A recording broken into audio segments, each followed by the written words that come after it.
Hello guys, এটা আমার খামার। আজকে আপনাদেরকে আমার খামারের ভিতর দেখাবো। আমি সিঁড়ি দিয়ে খামারের ভিতরে যাব। আমি সিঁড়ি দিয়ে খামারের ভিতরে যাচ্ছি, আপনারা দেখতে পাচ্ছেন। উপরে চলে আসলাম। এটা বাইর গলির দিকে। এখন আমি খামারের ভিতরে ঢুকবো। এটা পশু পাখির খেলাধুলা মাঠ মনে করেন। এখানে তারা খেলাধুলা করবে।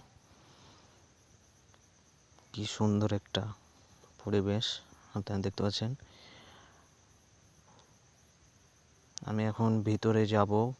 এটা মাঠ। এখন আমি ভিতরে গেলাম, রুমের ভিতরে। এটা হচ্ছে খামার, পশু পাখি বসবাস করার জায়গা, রুম। এটা গ্যাস ফ্যান লাগাইছি, সুইচ টিপব, লাইট জ্বাললাম।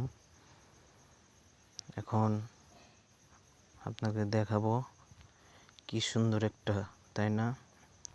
খামারটা কেমন হয়েছে একটু সবাই কমেন্ট করে জানাবেন প্লিজ।